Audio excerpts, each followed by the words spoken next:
We are talking about house hacking, the key to your real estate success. And for those of you who are unfamiliar with house hacking, one of the best things about house hacking is that you can be totally creative. You can do whatever you need to do that works for you. And essentially, what it is, well, actually, let's go through this so that I'm not jumping ahead of myself. Oh, okay. Well, let me tell you a little bit about myself.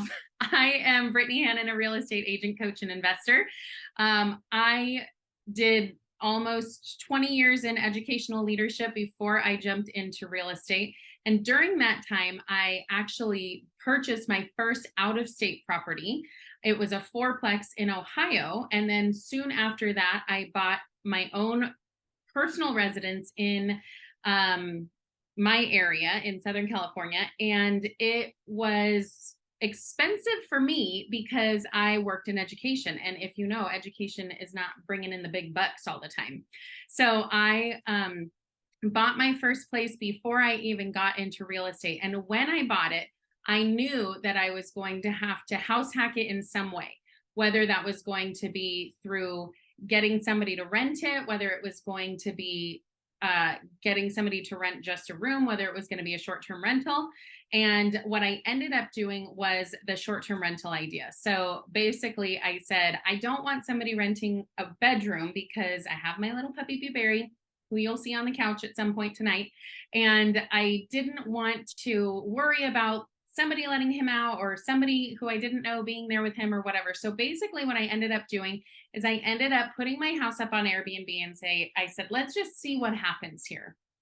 Well, long story short, it was one of the best things I ever did.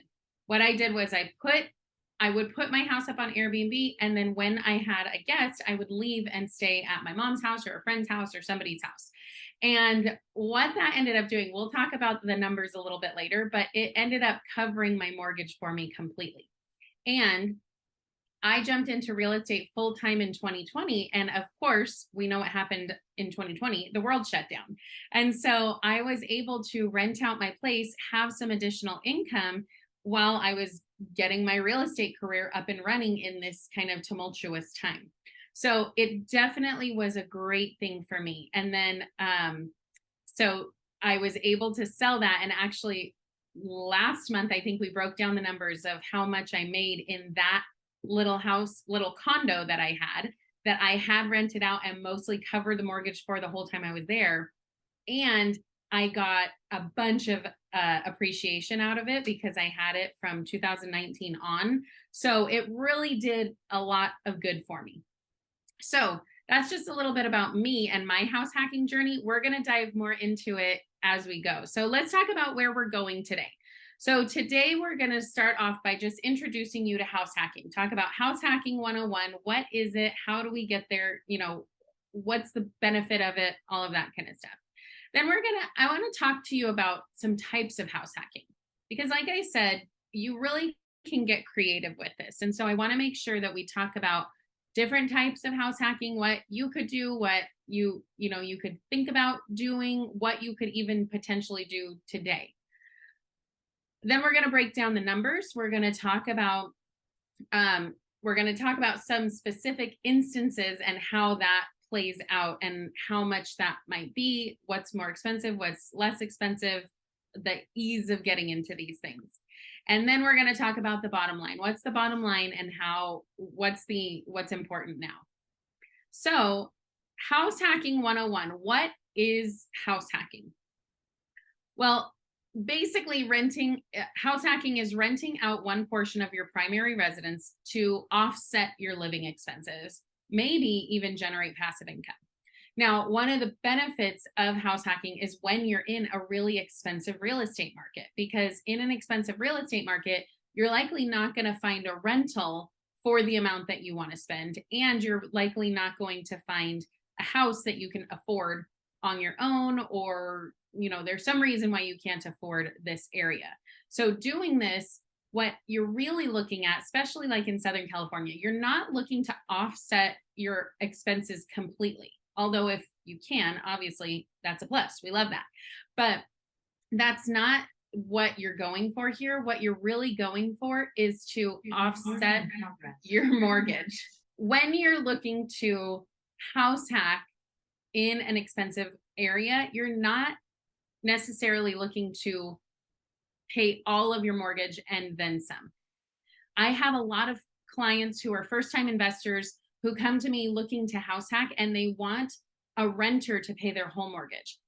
That is great. That is possible. But what we see in the more expensive markets is what you really want to get down to is you just want them to pay a portion of it. Right now, it costs in my area like $2,500 plus to rent a 1-bedroom apartment. And so if you could buy a house and get your mortgage down to 2,500 or less, or I mean, really around 3,000 or less, because most people are looking for more than a 1-bedroom apartment.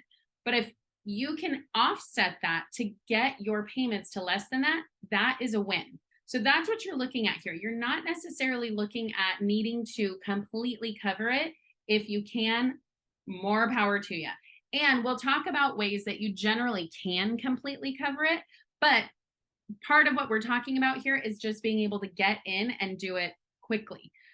So this is basically, we want to get you in even in an expensive area. And so we'll talk a lot about what that looks like. So of course, there are pros and cons to everything. So let's talk about some of the pros and cons of house hacking. So pros, let's start with the positives. For on the pros side, you get potential cash flow. And even if you're just offsetting your costs, like we talked about, you still have the added cash flow to set aside for savings to be able to start your investment journey or to be able to set it aside to grow into a bigger property or to be able to not have to house hack anymore. So any type of cash flow where you're either getting that passive income or you're able to just have your rents, your mortgage be less than what it would be to rent, that's going to be counted as that positive cash flow. You're also going to be able to take advantage of primary resident financing. Now, why this is important is because primary resident financing, you can get in with as low as 3% down. If you have a VA, you can get in for lower, even lower than that. So you can get in for nothing down. So when you're an investor, you can really get into something for 20 to 25% down, and that's pretty good. So obviously, being able to get in for less is what we're looking for. So when you're doing house hacking, you can buy a property for, 3% down, 3% of, even a high number is going to be something that's much more manageable than if you're needing to put 20% down, even then a lower price property. So this is definitely a key to one of the pros of house hacking. Another pro is getting landlord experience. Now, of course, this is only if you want to be a landlord. And a lot of us do want to own properties because we recognize that this is the best way to build wealth, but you don't necessarily want to be a landlord. However, this gives you that experience so that even when you're ready to pass it off to a property manager, you've already had that experience and now you understand the nuts and bolts and some of the behind the scenes of how to get good renters, how to make sure you're taking care of your property, how much money it might cost, how many vacancies you have to account for. All of that kind of thing is going to be really good, even if you pass it along to a property manager. So let's talk about some of the cons now, because those are pros. We love the pros, and we want to just acknowledge that there are some cons in this. So the first one is going to be being a landlord. Obviously, we talked about how it's a pro to get some of that landlord experience, but it's also a con because now you have to be a landlord. So especially in California, where California is not a very landlord friendly state. And so you have to understand that and you have to figure out how to go about doing that. And sometimes it's you're going to the school of hard knocks to be able to get that education, but you're able to do it when you have a lower cost to you, where it's your house, your money is still being offset, your expenses are still being offset by the renter. So even if it's not the best experience, usually it still outweighs the negative. When you're house hacking, pretty much with any kind, you're giving up part of your home. And so usually that does mean privacy too. Now, of course, if you buy a duplex or triplex or fourplex, that's a little bit less that you're going to have to do that. But you're still going to have to see these people and interact with these people. Even more so if you have a guest room that you're renting out or a back house, you're going to have to see these people regularly. So, that's depending on your personality style. Maybe you'll love that. But for me, that's a con. Living near tenants. Oftentimes it's nice to have a property management company who can be the bad guy. When you're the owner and you live there, you live next to the tenants. And so they understand that. And some people try and hide that and try and say like, oh yeah, it's the property manager, or talk to the owner or whatever. But when you're living there, it's kind of hard to hide it. So they do really know what's going on. So that is one of the cons, is living near the tenants. And then finally, it's likely going to be more expensive to buy it. So whether you're looking at buying a single family house, that's going to be more expensive. Maybe you're looking at a duplex, triplex, fourplex, those are going to be more expensive. Now, if you're looking to buy something where you can live in it and rent out one of the rooms, that's not going to be as expensive. Although if your option is you're going to buy a 1-bedroom and now you want to buy a 2-bedroom, that is going to be a little more expensive. So you see where these expenses can come in and make it so that you are needing to still bring money to the table. You still need to bring that money because it is going to be more expensive to buy. Another big elephant in the room that we need to address is that it is more expensive to buy than to rent the same type of property. So my mom right now, for instance, she is renting because we're actually looking to purchase something with her, and I'll talk about that a little bit later. But right now she's renting. We just sold her house a couple of years ago. She wanted to rent to kind of like get things level. And now we're looking to buy her something else. But what she is renting, she would never be able to afford. It's not this, it doesn't cost the same to rent as to buy.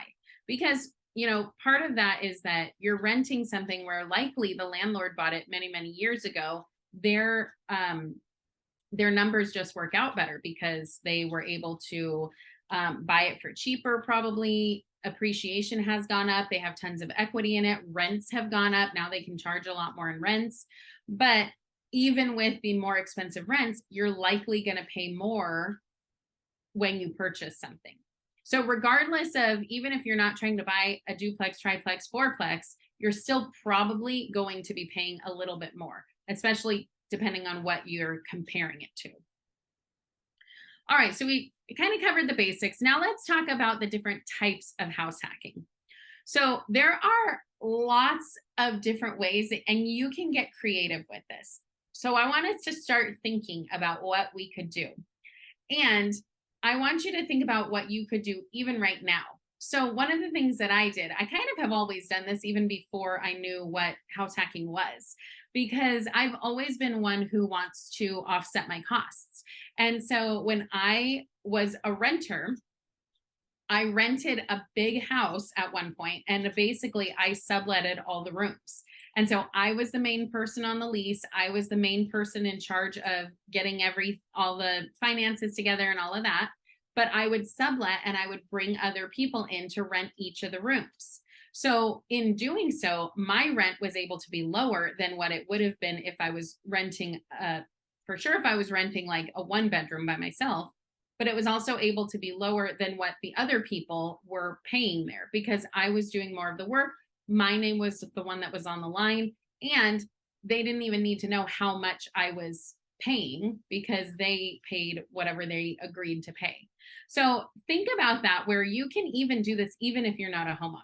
Of course, it works best if you're a homeowner because then you're taking advantage of all that appreciation. But just think about the fact that you could do this wherever you are. All right, so one of the main ways that people do this is that they buy a duplex, triplex, or fourplex. They live in one and rent out the rest. And when you do this, this really helps. This is one of the best ways to be able to offset your costs, because you don't just have one person there who, if they leave and it's vacant or something breaks and they have to move out, or you're trying to get them evicted and it's not working, you lose 100% of that income. But if it's a fourplex, for instance, you still have 3 other people to be collecting from, or 2 other people if you're living in one. So it makes it so that it's almost impossible to not make money on this thing. Although, depending on your area, these can be quite pricey. Now, I will point out that with a duplex, triplex, or fourplex, you still can qualify for a residential conventional loan. You don't have to have any kind of special financing up to a fourplex. Anything above that, 5 and up, that's different types of financing. So that's why we always talk about duplex, triplex, or fourplex, because that you can have the regular conventional financing. All right, the next thing you could do would be to rent out a back house. Now, in my area, these are few and far between because they are a hot commodity. If they come on the market, they are scooped up so fast. Part of the reason for that is because we have a lot more generational living, where you have, grandparents in the back house and grandkids in the front house, or whatever that is. And so a lot of people need this kind of situation. But we have a lot of people too who will take a back house and turn it into an income producing part of their property. So they're going to rent it out. They're going to rent it out to strangers, that maybe they're going to short-term rent it and do Airbnb. They can do all kinds of things because they own the property. So this is a really good way to do this as well.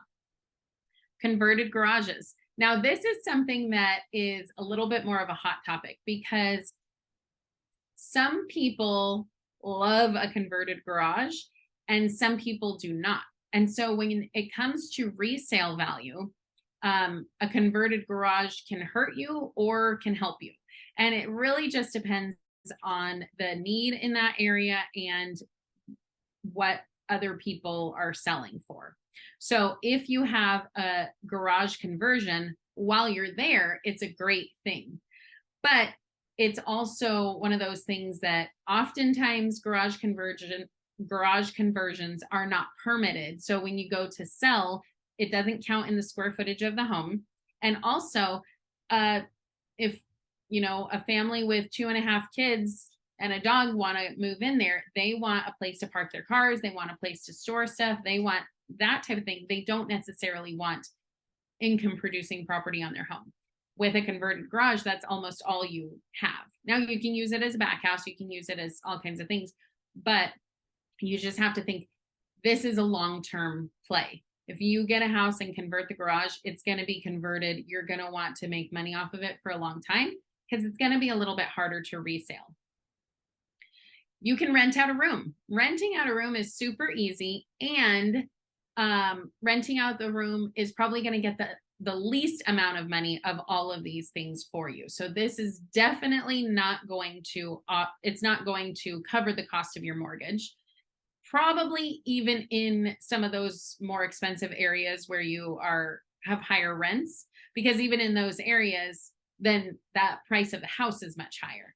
So renting out a room is a great way to think about just getting a little bit of extra income, and really you're just offsetting your mortgage. It's not going to cover it. But this is still a great way for you if you're looking to save money, if you're looking to start just with that, figuring out how to be a landlord, how to collect money from people, how to talk about money, how to talk about how to run background checks and all that kind of stuff. This is a great place to start. This is one of the options that you can do even now. So almost everybody could rent out a room, because maybe they have an office available, maybe they have a guest room available. Even if you're a renter, a lot of times you can rent out some extra space. This would be good too if you have, this is what I try and convince my sisters to do. My sisters and their husband and boyfriend, they currently live together in the same apartment complex, which I love. It's the same, it's the cutest thing. But I keep telling them, buy a house together, buy a condo together, whatever it is, just buy something together. Even if one of them buys and the other one rents, or if both of them buy and they split it 50-50, or however they want to do it, I was telling them, this is what you should do, because two couples together in a house or in a condo, it makes it much easier to be able to justify the cost of it and to justify just paying the expenses. So this is a really good option for like two couples. Renting out a room works really well for young people just getting started.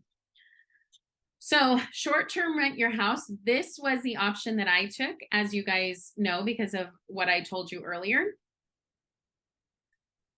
I was able to rent out my whole place on Airbnb. Now, you know that you could also rent out a room on Airbnb, but because I didn't want a renter there and I still had the issue of like my puppy, and I didn't want to rent out just one room. I felt like it was going to be more of a hassle for me for not enough money. So I didn't want to do that. I chose to rent out my entire place. So the way that I did that was that I put it up on Airbnb, and then anytime I had somebody come, I had a cleaner come, and they cleaned every time before and after the guests would stay. And if I had back-to-back guests or, you know, things like that, I would just have the cleaner come in between. So I had my system worked out. I had everything set and ready to go. I had like separate sheets for every stay I had for, or, you know, separate sheets for me versus for the guests. I had, my whole system was worked out. And so one of the nice things about that is that now I know how to do short-term rental. And so I'm looking to buy a vacation home one of these days. When I buy that vacation home, now I'm going to have that experience of the short-term rental, and I know what I'm doing. I know how to do this. I have the systems in place. I have the tools. I have the people. I know how to do this. And it was because I was, you know, it was born out of necessity. And so I was able to rent out my whole place, and I would just leave and stay at my mom's house or a friend's house or whatever, because I didn't want to be there when some random stranger was there. And it worked out for me to be able to do that. Now, I lived by the beach in an area near the beach. And so most of the summer it was rented out. But I specifically wanted to live there for a lot of the time because it was my home. So I specifically did not rent it out full time. And I'll show you the numbers later on. But even doing that, even not renting it out full time, because it was basically rented out the entire summer and then here and there over the rest of the year, I was able to cover the cost of my mortgage. Now, that's not always true. And actually, I've talked to a few people who own vacation rentals in other areas, and they do tell me that they don't make money the first couple of years. We're not talking about vacation rentals, but this is just a little side note. So they don't make money the first couple of years. And so when I think about this, the reason I think it is because they have to pay a ton of money to property managers. But now, because I have this experience, I'm going to be able to save on property managers and hopefully turn a profit even year one.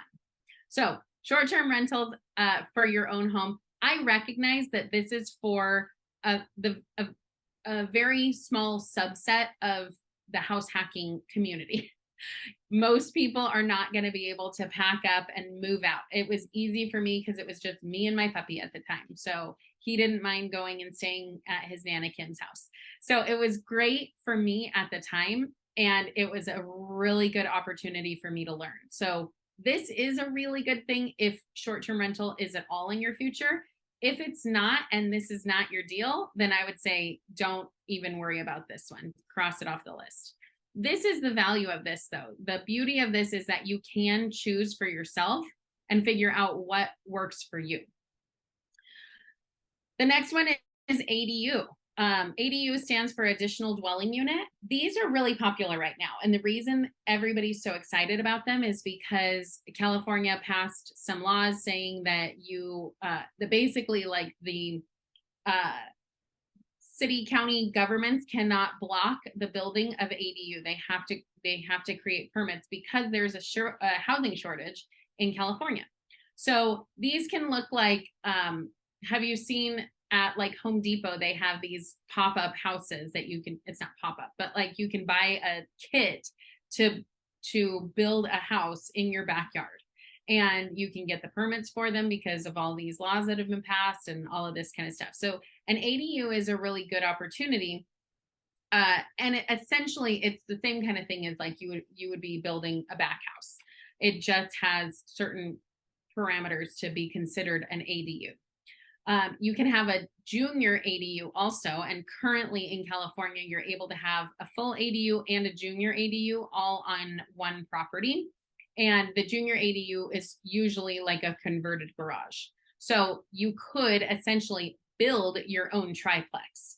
Now, of course, this option is going to be on the more expensive end of things because you're going to have to pay a lot of money to build something from scratch. These kits are like $40,000, not counting the foundation that needs to be laid, the plumbing that needs to be, dug out, the electrical that needs to be placed. All of this kind of stuff is going to add up. So this is really, again, a very long-term option, and assuming that you have the capital to put into it. Now, if you do, and you can do that, some of the rents in your areas are going to be so high that it totally will, pay you back in a couple years. So you have to know your numbers. You have to be able to run your numbers. But if you can, and it works for you, an ADU is not a bad way to go. A motorhome. This is one that I've actually, I have a friend who does this or was talking about doing it. But they basically have an RV parking space. And so they have a motorhome in their RV parking space that just lives there. And they either have people rent it out long-term or short-term. So this is a really great opportunity to have something that is separate from your own house, but it is on your property and fairly easy to get into, because you don't have to run the plumbing, you don't have to run the electricity, you basically plug it in and there it is. So and this is another great option. One thing that I didn't put on here, which is kind of funny because this is what I'm looking to do, and that we'll be talking about it later, is just converting some portion of your house into a little apartment. So we'll talk about that. It's essentially a converted garage, but it's not a garage. And we'll talk a little more about that later. So basically, we've gone over House Hacking 101, talked about the basics of it, types of house hacking, just to get your brain starting to think about what could you do, what could you stand to live with? Because, I mean, really, let's be real, this isn't always, like ice cream and rainbows. So you want to make sure that you know what you're getting yourself into. And now let's break down some numbers. So I'm going to take the most popular of these ideas and let's kind of break it down and think about what this might look like. So we kind of talked about this before for a duplex, triplex, or fourplex. The benefit to this is that you can buy this with a conventional mortgage with as little as 3% down, actually as little as 0% down if you're doing a VA. And remember though, when you put less down, you are paying more in your monthly mortgage. And right now with interest rates very close to 8%, your monthly mortgage is going to be pretty high. So I would say, depending on your goals, the more you can put down, the better. But if you can only put down 15%, that's going to be better. You're at least going to be able to get into something. Whereas if you were buying this as an investor, you would have to put a minimum of 20 to 25% down. So that's where the benefit to this comes in, is that you can purchase up to a fourplex with a conventional mortgage. This version is live in one and rent out the rest. So if you have a duplex, you live in one side and rent out the other side. And the beauty of this, like we talked about, is that you have multiple people who are now paying you as opposed to just one necessarily. Really, that's with the triplex or fourplex. But if you do have a duplex, then you're looking at the same basic thing as if you're renting your garage or something like that. That if something happened, or if it was vacant, or if you wanted to get them out, they stopped paying, any of that kind of stuff, you are counting on only one person paying. So it is really a good idea to get into a fourplex if you can. And I realize that those are much harder to get into financially in more expensive areas. The duplex that I bought in Ohio was less than my 2-bedroom condo. No, duplex. No, I bought a fourplex in Ohio, and it was less than my 2-bedroom condo out here. So I definitely get, it depends. And we do have some duplexes, triplexes in our area, and they are much more expensive. And so this requires a lot more capital.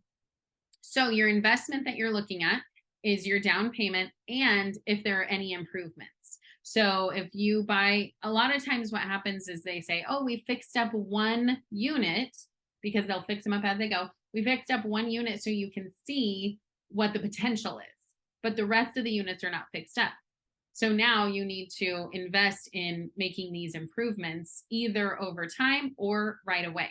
So the investment here is can be minimal, because you can get in basically with the same type of financing as all of these others. It's just likely going to be a little more expensive.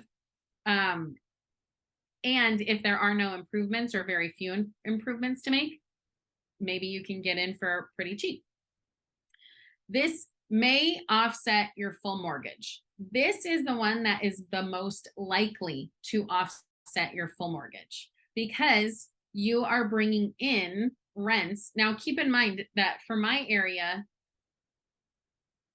a 1-bedroom apartment is going for $2,500 a month. So if you think about $2,500 a month, actually, did I do that math? Oh, yes. Okay.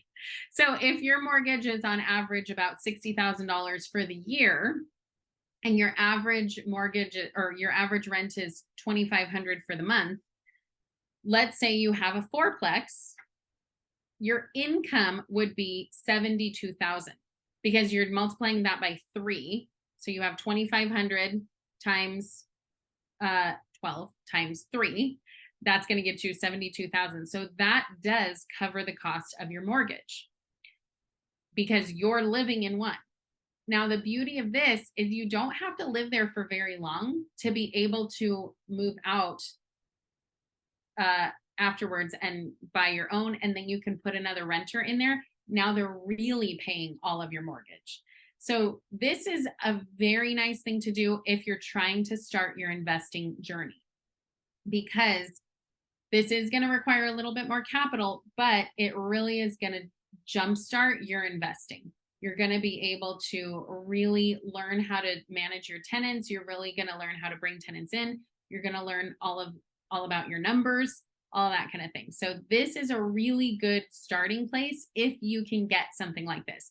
This is kind of the dream. This is like the gold standard, is getting a fourplex especially, but just getting any kind of a plex, a duplex, triplex, fourplex, because this is the most likely to cover your costs. And when you move out in a year or whatever it might be, you're going to be able to put another renter in there, and then your income goes up even more.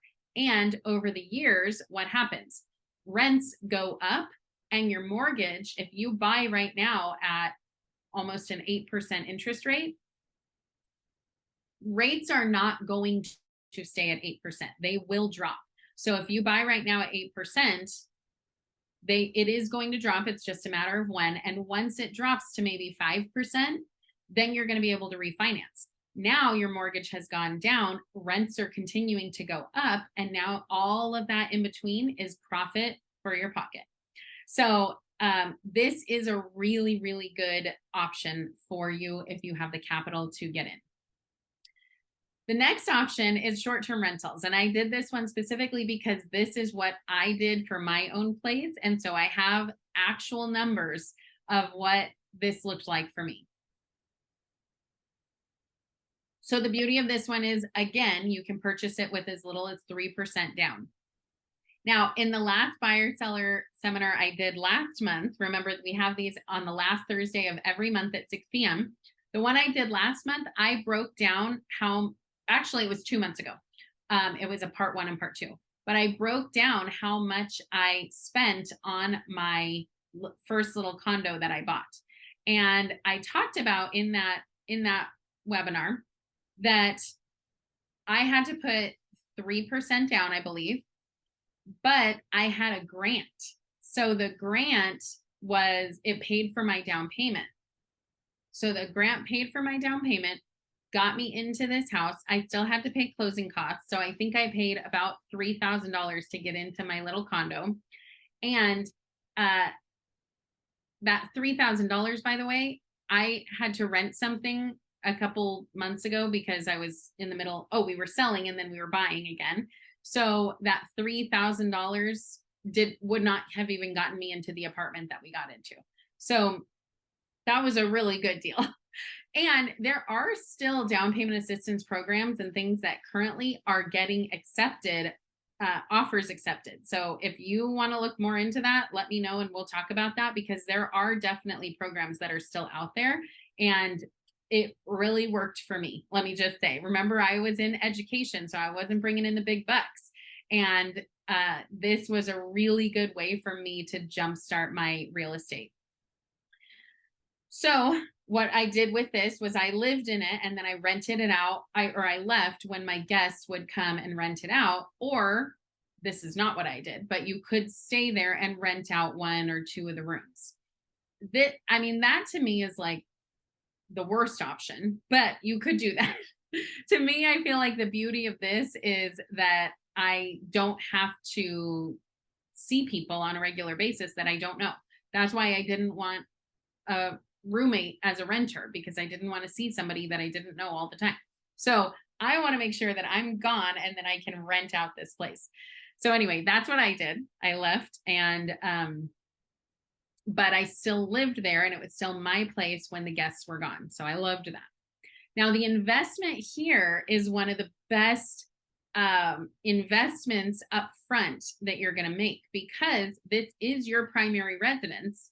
And so you just pay to get into it. So your down payment, but like me, I had a down payment assistance program, so I didn't pay anything, basically $3,000 to get in. You don't have to pay anything to be on the platforms, the short-term rental platforms, Airbnb, Vrbo, all of those.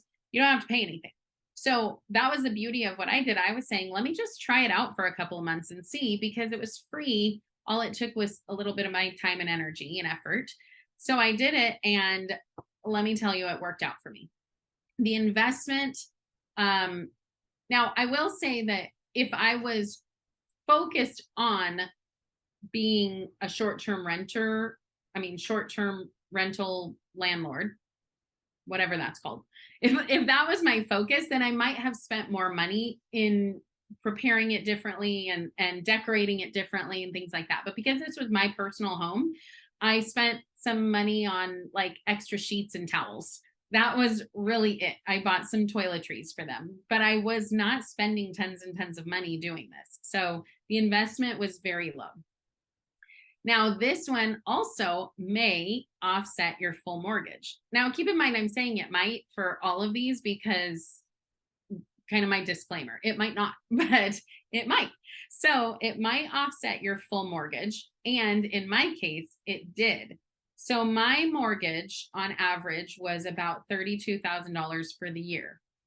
Remember, it was a little 2-bed, 2-bath condo that I bought in 2019. I broke down on all the numbers in the other webinar that I did. So go check that one out if you're interested.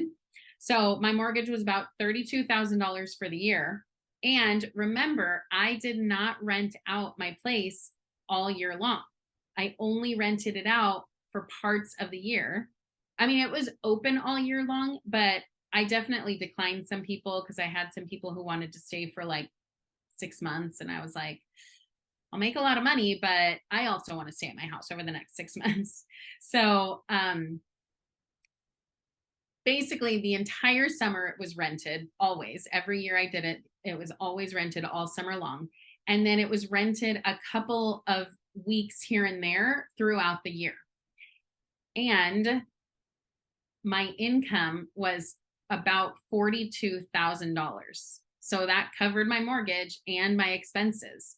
And I wasn't looking for it to completely cover my mortgage.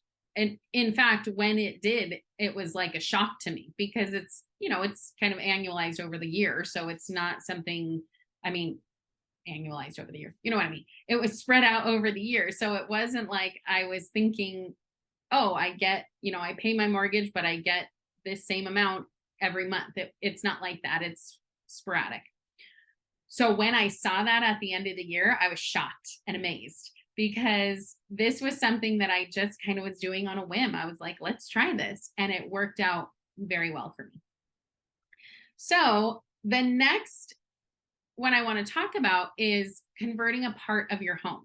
And the reason I want to talk about this one is because I mentioned it at the beginning, but this is what I'm trying to do now with my mom. So I'm wanting to buy a house with my mom, and we want to buy a single family house. I'm looking for something that is 4 bedrooms or more, I guess, but 4 bedrooms and at least 15, really at least like 1,600 square feet. For some of you, you may think that is so tiny, and yeah, it's small, but we don't really need much. What I'm looking to do is I'm looking for something, and I'll show you later on. I'm looking for something with a specific layout and floor plan, because what I want is I want to be able to kind of like put up a couple walls and create a little 1-bedroom apartment so that she can have people who are coming and renting her little 1-bedroom apartment attached to her house, but it's still completely separate. It has its own entrance.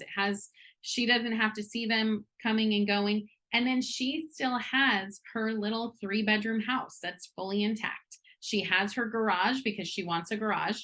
We had talked about a garage conversion, but we decided, no, really, she wants a garage. And so what she wants, she gets. So if she wants a garage, we're going to get her a garage. So in looking for this, remember, it's a single family house. So this is going to be a little more expensive in my area and in the area that she wants. So we have to make sure that it's something that is manageable for us financially.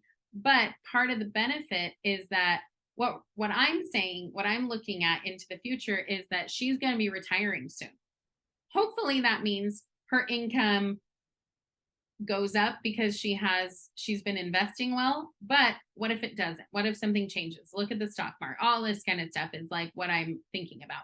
So what I want to make sure is that she's somewhere where her costs will stay the same, if not go down. Because as rents go up, those renters are just going to pay more and more, and then that's going to offset the cost of her mortgage. So we're not looking for this to cover it completely. We're just looking for it to be less than something she could rent for. So with this option, it's the same thing. We can purchase with a conventional mortgage for as little as 3% down, which is better than that investor rate of we would have to be putting 20 or 25% down. So same kind of thing as what we've said before. What we're looking to do, we don't want to convert a garage, but we're looking for other space for a lockout option for tenants. So something that it's not part of the house. They have their own separate entrance and their own everything. The beauty of this too is that we have the option to do a long-term rental or a short-term rental, because we can do either because we own this house. So there is an investment for this one, and the investment, of course, is going to be your down payment, but we also have to pay to convert the property, because we're not going to find anything that is exactly what we want. So we're going to have to put money into this to convert it to be exactly what we want. Hopefully it's not too much, but we also just have to keep that in mind. We need to run our numbers to see what's our break-even cost. So this option probably will not offset the full mortgage. Like I said, for what we're looking for, that's okay. We don't need it to offset fully the mortgage. We just want to make sure that it is somewhat offsetting her mortgage so that she can live comfortably. And over time, the profit is going to grow because the rents are going to go up. So that's kind of what we're looking for. So now the numbers for this one would be that the mortgage is around $60,000, depending on, you know, what size house we get, what area we get, all that kind of stuff. And the rents are probably going to bring in about $30,000. So depending on how we do it, what the market looks like at that time, you know, all of these things are taking into consideration. It's going to be about half. But when we think about my mom is going to have her own whole little house that she has on her own, and somebody else who's not going to, hopefully not going to bother her, not going to be in her space, you know, she has her own little place. This other person is now paying half her mortgage. And as rents go up, that's going to be more and more and more. And so her mortgage, hopefully one day, maybe she'll only have to pay a quarter of it. So like I said, we're not trying to cover the whole thing, but even just starting out, we very likely could cover half the mortgage. Now, of course, we have to look into the cost of converting and all of the initial capital that we're putting in. But just looking at these quick and dirty numbers, paying half the rent, paying half your mortgage for, you know, just renting out a little piece of your property sounds pretty good to me. So this is an example of what we're looking to do. So this is a 4-bedroom house. The entry is right here. So you come in, there's the kitchen, dining room, family room, and then bedroom 1, bedroom 2, bedroom 3, bathroom. And then here's the primary bedroom, primary bath, living room. So what we would like to do is just basically cut this off. Now, because of this floor plan that's so specific, this would be very easy to do. We'd throw up a couple walls, tear down some walls. What I'm looking for is to make sure that we're able to put some kind of kitchenette with the bathroom space. So we have to make sure we have a bathroom space in this area so that it already has plumbing run to it. We don't have to worry about running extra plumbing. But knocking down walls, moving walls, putting up walls, we're not afraid of any of that. And look, my mom's little house, she still has all this space for herself. They would have an exit entrance somewhere over here, wherever we decide to put it. They'd have a nice big space for their bedroom, their living room, closet, bathroom, kitchen. We'd be able to put all of that in.